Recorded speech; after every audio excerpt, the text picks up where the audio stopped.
ഈ താങ്കൾ കഴിഞ്ഞ തവണ മത്സരിച്ച മണ്ഡലം ഇപ്പോഴും പ്രതീക്ഷ ബി.ജെ.പി. പുലർത്തുന്ന എ ക്ലാസ് മണ്ഡലങ്ങളിൽ ഒന്നാണ് തിരുവനന്തപുരം. അപ്പോൾ അവിടെ സാധാരണ നമ്മൾ ഒരു ഇടത്ത് മത്സരിച്ച് പരാജയപ്പെട്ടാൽ അവിടെ ശ്രദ്ധ കേന്ദ്രീകരിച്ച് അടുത്ത തവണ അവിടെ പിടിക്കുക എന്ന ലക്ഷ്യത്തിൽ പ്രവർത്തിക്കുകയല്ലേ ചെയ്യുന്നത്. എന്തുകൊണ്ടാണ് അവിടെ അങ്ങനെ ഒരു സാധ്യത ഇപ്പോൾ കാണാത്തത്? ഞാനിപ്പോഴും അവിടെ സാധ്യത കാണാതിരിക്കുന്നില്ല. ഞാൻ എന്തുകൊണ്ട് വെച്ചാൽ ഞാൻ ജീവിക്കുന്ന സ്ഥലത്ത് പ്രവർത്തിക്കാനാണ് എനിക്ക് താല്പര്യം കൂടുതൽ. കാരണം അവിടെയാണ് എനിക്ക് ബന്ധങ്ങൾ കൂടുതലുള്ളത്. എന്ന് വെച്ചാൽ ട്രിവാൻഡ്രം സെൻട്രലിനോട് ഒരു ഇഷ്ടക്കുറവില്ല. കാരണം വെച്ചാൽ അവിടെ 37 പേര് വോട്ട് ചെയ്ത്. പക്ഷേ സ്വാഭാവികമായിട്ടും ഞാൻ അവിടെയല്ല ജീവിക്കുന്നത്. ഞാൻ എപ്പോഴും പറയുന്നത് അതാത് സ്ഥലങ്ങളിലുള്ള സ്ഥലത്ത് അതാത് സ്ഥാനാർത്ഥികൾ നിർത്തുന്നതായിരിക്കും എപ്പോഴും മെച്ചം. നമ്മൾ ഈ കെട്ടിയിറക്കുക എന്ന് പറയുന്നത് അത്ര സുഖകരമായ പരിപാടിയല്ല.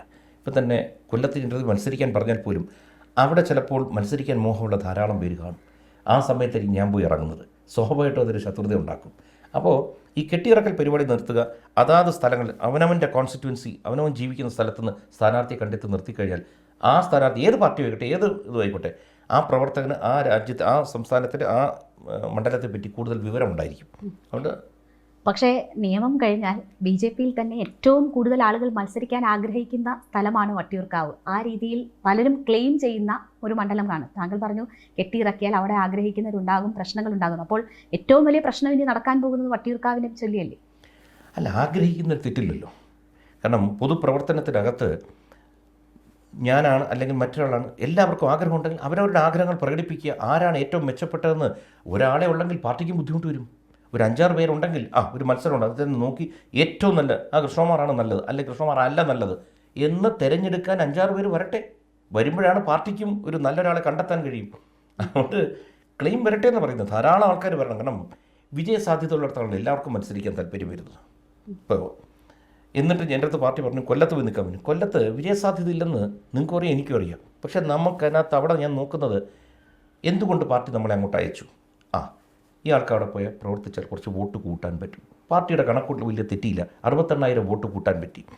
ആ വോട്ട് കൊണ്ട് ലോക്സഭ ജയിക്കാൻ പറ്റില്ല. പക്ഷേ നമ്മളത് ലോക്കൽ ബോഡി പോലത്തെ ഇലക്ഷനിൽ വരുമ്പോൾ ഈ 68,000 സ്പ്ലിറ്റായിട്ട് 1000 വോട്ട് 2000 വോട്ടായിട്ട് ഓരോ വാർഡുകളിലൊക്കെ ചിലപ്പോൾ 40-50 വോട്ട് കൊണ്ട് ജയിച്ചവരും കാണാം എന്ന് ഞാൻ വിശ്വസിക്കുന്നു. അപ്പോൾ നമ്മൾ അന്ന് അവിടെ നിന്ന് പ്രവർത്തിച്ചതിൻ്റെ ഗുണം ഇന്ന് ആർക്കെങ്കിലും കിട്ടിക്കാണും.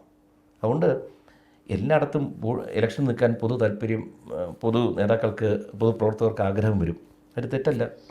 ഇപ്പോൾ വട്ടിയൂർക്കാവിനെ സംബന്ധിച്ച് കെ സുരേന്ദ്രൻ മത്സരിക്കാൻ സന്നദ്ധത അറിയിച്ചു, അല്ലെങ്കിൽ അദ്ദേഹം താല്പര്യപ്പെടുന്ന മണ്ഡലമാണ് വട്ടിയൂർക്കാവ് എന്നതാണ് മനസ്സിലാക്കുന്നത്. വി രാജേഷിനെ ഞാൻ ഇൻ്റർവ്യൂ ചെയ്തിരുന്നു. അപ്പോൾ വി രാജേഷ് മത്സരിക്കുമോ എന്ന് ചോദിച്ചാൽ അതിൻ്റെ സാധ്യത തള്ളിയിട്ടില്ല. അദ്ദേഹം കഴിഞ്ഞ തവണ വട്ടിയൂർക്കാവ് മത്സരിച്ചതാണ്, അവിടെ വോട്ട് ഉയർത്തിയതാണ്, 2ാം സ്ഥാനത്തേക്ക് എത്തിയതാണ്. അപ്പോൾ അദ്ദേഹത്തിന് അങ്ങനെ ഒരു ക്ലെയിം ഉണ്ട്. ഇപ്പോൾ മേയറാണ്, അപ്പോൾ ആ ഒരു പ്രതിച്ഛായയും കൂടി ഉണ്ട് വേണമെങ്കിൽ. മറ്റൊന്ന് ശ്രീലേഖയാണ്. ശ്രീലേഖ മേയർ സ്ഥാനം പ്രതീക്ഷിച്ചിരുന്നതാണ്, അവിടെ നിന്ന് ഒഴിവാക്കപ്പെട്ടതാണ്. അപ്പോൾ ആ മത്സരത്തിൽ അവരെക്കാൾ മെച്ചം താനാണ് എന്ന് പറയാൻ എന്താണ് ജി കൃഷ്ണകുമാറിനുള്ളത്? ഇല്ല, അങ്ങനെ ഒരിക്കലും പറയില്ല. കാരണം ഈ പറഞ്ഞ 3 പേരും മികച്ച സ്ഥാനാർത്ഥികളാണ്. അവർ ക്ലെയിം ചെയ്തിട്ടുള്ള എനിക്കറിയത്തില്ല. ഇനിയും ചിലപ്പോൾ വേറെ ആരെങ്കിലും വരാം. ഒന്ന് ആലോചിച്ച് നോക്കി. ഇപ്പോൾ കേന്ദ്രത്തിൽ മന്ത്രിയായിട്ടിരിക്കുന്ന ആർക്കെങ്കിലും അവരെ ഇവിടെ ഇറക്കാമെന്ന് പാർട്ടിക്ക് ആലോചിക്കാം. പാർട്ടി തീരുമാനിക്കുക. എത്രയൊക്കെ പറഞ്ഞാലും അവരെക്കാൾ സാധ്യതയുണ്ടോ? അങ്ങനെ എനിക്ക് ഒരിക്കലും പറയാൻ പറ്റില്ല. കാരണം എന്നറിയോ, ഞാൻ പറയുന്നത് ഞാനാണ് മികച്ചത് ഞാൻ പറയാൻ പാടില്ല. മറ്റുള്ളവർ പറയുന്നത് അല്ല കൃഷ്ണകുമാറാണ് നല്ലത്, അല്ലെങ്കിൽ ഇദ്ദേഹമാണ് നല്ലത്, അല്ലെങ്കിൽ അവരാണ് നല്ലത്, അങ്ങനെ പറയുന്നതിൽ സുഖമുണ്ട്. ഒരിക്കലും ഞാനങ്ങനെ പറയുകയുമില്ല. കാരണം വെച്ച് കഴിഞ്ഞാൽ ഞാനാണ് ഏറ്റവും നല്ലതെന്ന് ഞാൻ വിശ്വസിക്കുന്നത് ബുദ്ധിയില്ലായ്മയാണ്. കാരണം നമ്മളെക്കാൾ മികച്ച ആൾക്കാർ നമ്മുടെ ചുറ്റുമുണ്ട്. ഇപ്പോൾ സിനിമയിൽ അഭിനയിക്കുന്നവരെ സിനിമയിൽ പലരും വരുന്നുണ്ട്, അവരെക്കാൾ മികച്ചവർ വേറെ കാണുമായിരിക്കും.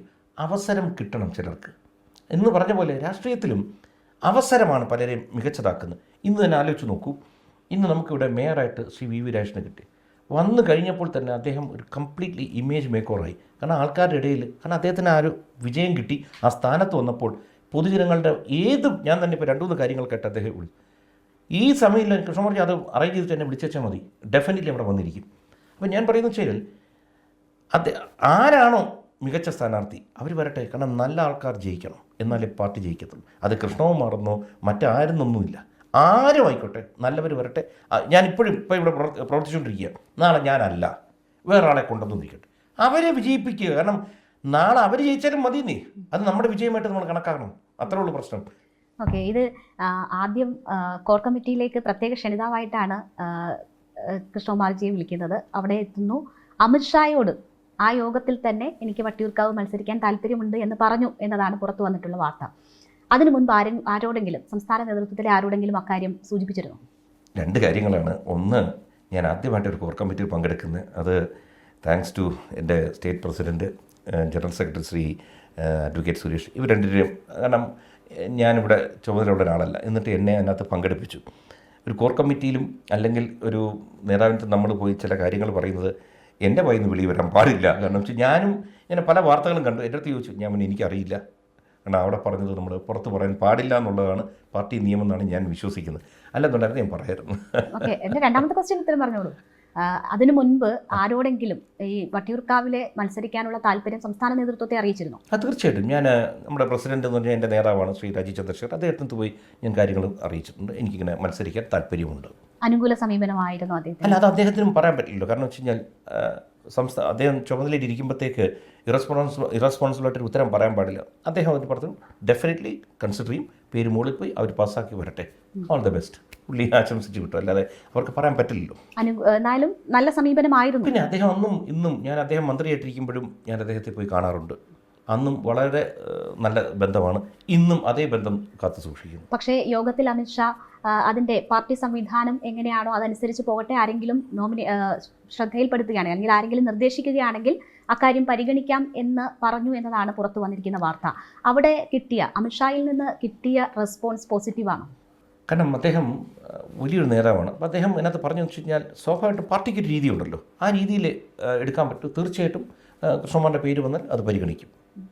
സംസ്ഥാന നേതൃത്വത്തിൽ നിന്ന് അങ്ങനെ ഒരു നിർദ്ദേശം ഉണ്ടാകുമെന്ന് താങ്കൾ പ്രതീക്ഷിക്കുന്നു? തീർച്ചയായിട്ടും. കാരണം വെച്ച് കഴിഞ്ഞാൽ അവർക്ക് നല്ലതെന്ന് തോന്നുന്ന സ്ഥാനാർത്ഥികളുടെ പട്ടികയിൽ അവർക്ക് ഞാൻ നല്ലതെന്ന് തോന്നുന്നത് ഡെഫിനറ്റ്ലി അവരോട് നയിക്കുമല്ലോ. അയക്കാതിരിക്കേണ്ട യാതൊരു കാര്യമില്ല. കാരണം ഞാൻ എല്ലാവരുമായിട്ടും എന്നും നല്ല ബന്ധം കാത്തു സൂക്ഷിച്ചു പോകുന്ന ഒരാളാണ്. പിന്നെ നല്ല ബന്ധമുണ്ട്, ബന്ധത്തിൻ്റെ പേരിൽ എന്നെ സ്ഥാനാർത്ഥിയാക്കണം എന്ന് ഞാൻ ആഗ്രഹിക്കുന്ന തെറ്റാണ്. ഞാൻ നല്ലതെന്ന് അവർക്ക് തോന്നിയാൽ ഡെഫിനറ്റ്ലി അവരയക്കും, ഒരു ബുദ്ധിമുട്ടുണ്ടാവില്ല. കെ സുരേന്ദ്രൻ എന്ന ഒരു സ്ഥാനാർത്ഥിയേക്കാൾ സാധ്യത താങ്കൾക്ക് കാണുന്നുണ്ട്? അങ്ങനെ കാണാൻ പാടില്ല. കാരണം വെച്ച് കഴിഞ്ഞാൽ ഒന്ന്, അദ്ദേഹം മുൻ പ്രസിഡൻ്റായിരുന്നു. ഡെഫിനറ്റ്ലി മുൻ പ്രസിഡന്റുമാർക്കും മറ്റവർക്കൊക്കെ എന്നേക്കാൾ ഒരു ക്ലെയിം കാണും, ഒരു വോയിസ് കാണും. അതിൽ യാതൊരു തർക്കവുമില്ലല്ലോ. കാരണം വെച്ച് കഴിഞ്ഞാൽ അവർ പാർട്ടിയെ നയിച്ചവരാണ്. കേരളം മുഴുവൻ അവർ കേരളത്തിൽ എവിടെ നിന്നും ജയിക്കാൻ സാധ്യതയുള്ളവരാണ്.